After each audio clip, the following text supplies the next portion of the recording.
Kamu pernah ngalamin masa-masa tidur gak tenang?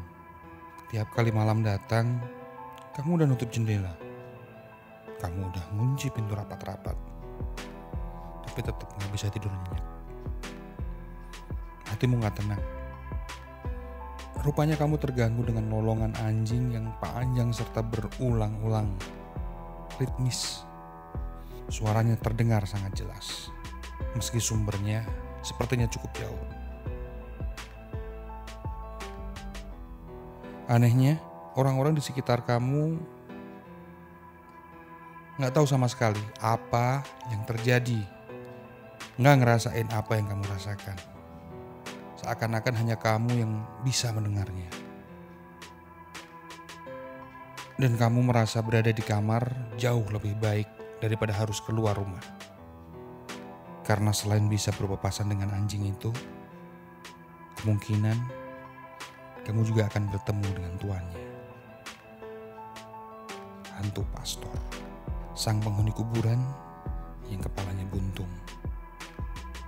Selamat datang di Persami, perkemahan Selasa Misteri. Persami bukan jurnalisme data, bukan jurnalisme investigasi. Persami adalah jurnalisme yang bukan-bukan.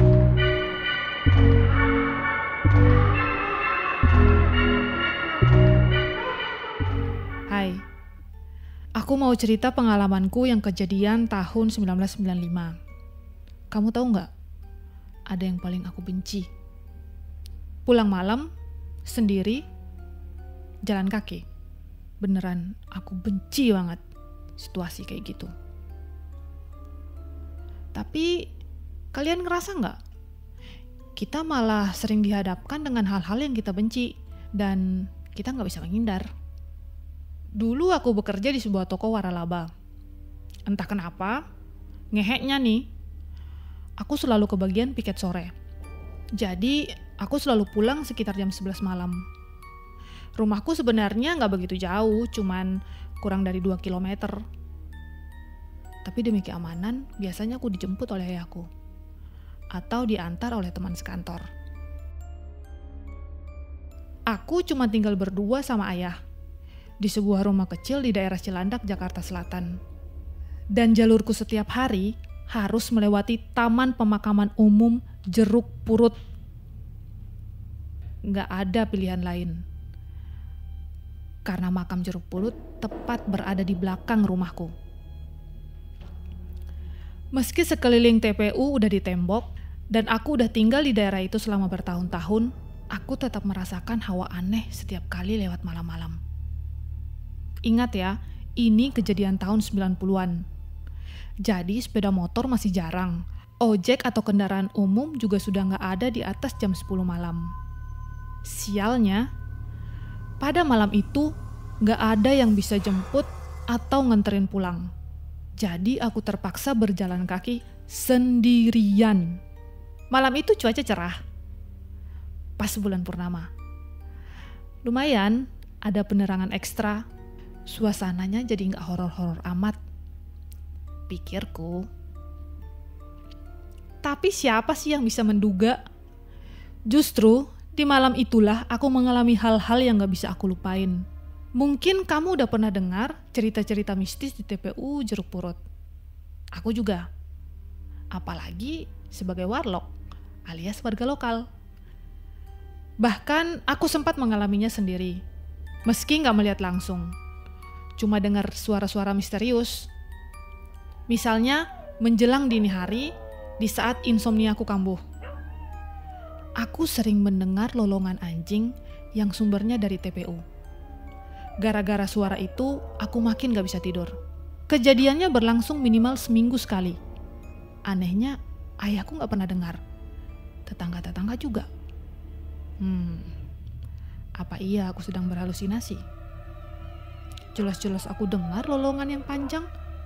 Lolongannya itu sedih sekaligus menyeramkan.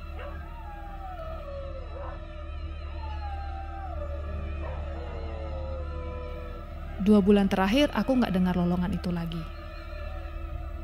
Tapi pas malam itu, Waktu aku jalan pulang sendirian, entah kenapa aku teringat lolongan anjing itu.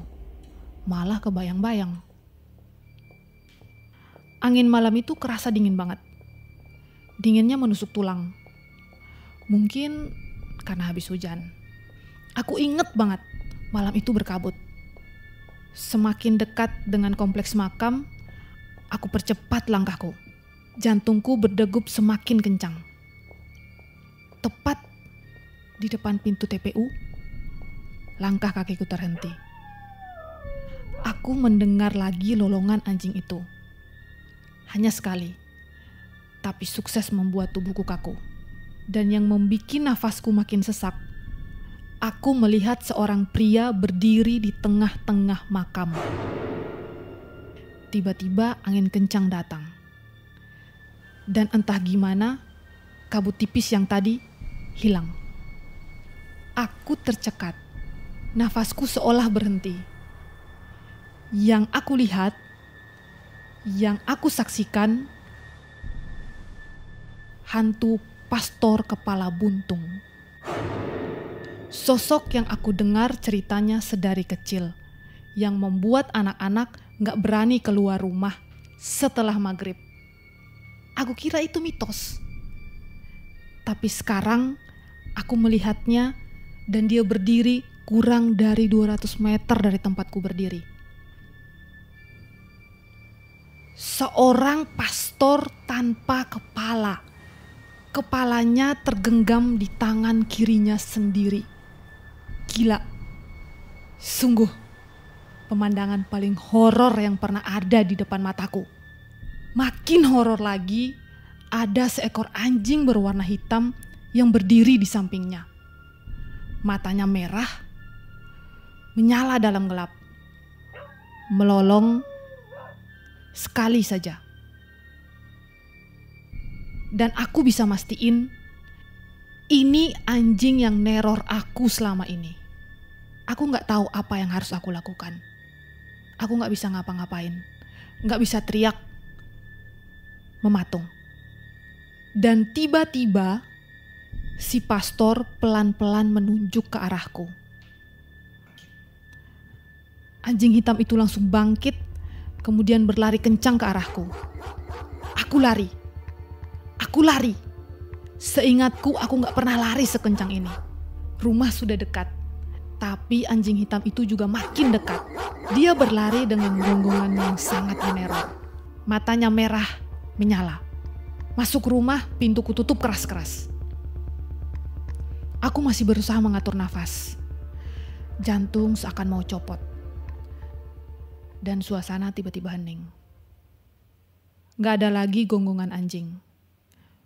Kupikir teror malam ini sudah berakhir. Tapi aku juga yakin sang pastor dan anjingnya masih berjaga di pemakaman. Tadi aku gimana ya masuk pagarnya ya? Aku ngerasa tadi gak buka gerbang. Berarti pagar rumahku yang begitu tinggi aku lompatin. Oke, gila. Aku gak pernah ngeloncat setinggi itu.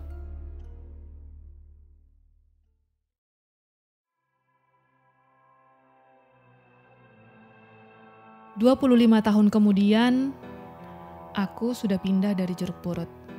Kini aku tinggal di kawasan yang relatif lebih kondusif. Tapi peristiwa malam itu masih jadi teror di satu ruangan memoriku. Aku masih ingat, setelah kejadian itu, aku mencari-cari info tentang hantu pastor kepala buntung. Aku tanyai warga lain yang tinggal di sekitar makam, sampai ngobrol dengan juru kuncinya. Hasil yang kudapat, ada beberapa versi asal-usul. Versi pertama, sosok pastor yang kadang meneror itu sebenarnya nggak dimakamkan di TPU Jeruk Purut. Dia sebenarnya dimakamkan di makam Tanah Kusir, namun berkeliaran di Jeruk Purut untuk mencari makamnya. Versi kedua, pastor itu adalah korban pembunuhan. Ceritanya ada seorang anak ustadz yang naksir sama si pastor. Cinta keduanya tetap berjalan, meski terlarang dan nggak dilakukan secara terang-terangan. Sayangnya, si pastor juga menghamili si anak gadis. warga sekitar marah, lalu memburu si pastor. Saat sudah tertangkap, terjadi pengadilan massa. Ia dibunuh, lalu kepalanya dipenggal. Mayat dan kepalanya dibuang di tempat terpisah. Namun, kedua lokasinya masih di sekitaran Jeruk Purut. Menurutku, ini versi yang paling menakutkan. Betapa besarnya skandal kala itu. Tapi, setelah itu aku juga mendapat cerita lain yang gak kalah memilukan. Katanya, hantu pastor kepala buntung sebenarnya sudah ada sejak zaman kolonial Belanda. Lebih tepatnya, di masa Indonesia hampir merebut kemerdekaan. Ini masa di mana pergerakan nasional menjamur di berbagai daerah. Situasi ini otomatis meningkatkan tensi hubungan antara warga pribumi dan orang-orang Belanda yang tinggal di Indonesia. Alkisah, ada seorang pastor Belanda yang sebenarnya nggak pro dengan penjajahan. Ia fokus melayani jemaat. Ia juga gemar melakukan kegiatan kemanusiaan. Sayangnya, sentimen kebencian pada orang Belanda saat itu terlalu kuat.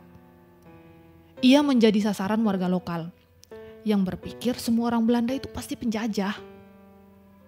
Jadi sang pastor akhirnya dibunuh. Tubuhnya dimutilasi. Arwahnya jadi gak tenang. Ia terus bergentayangan bersama anjing yang dulu menjadi peliharaannya. Kali ini perasaanku benar-benar campur aduk nih. Jika cerita-cerita itu benar, apa seharusnya aku bersimpati kepada si pastor? Tapi kenapa dia nyuruh anjingnya ngejar aku? Apa aku pernah berbuat salah padanya? Apa aku pernah ngeganggu ketenangannya? Ya sudahlah. Aku jadiin pengalamanku sebagai pengingat bahwa di setiap tempat punya cerita. Tiap tempat menyimpan traumanya masing-masing. Dan kamu seharusnya juga harus mengingat-ingat. Apakah kamu pernah berbuat salah kepada orang yang kemudian meninggal secara nggak wajar? Jika iya, berhati-hatilah. Arwahnya masih ada, masih akan bergentayangan, menghantui siapapun yang membuatnya nggak tenang. Saya Yantina, undur diri.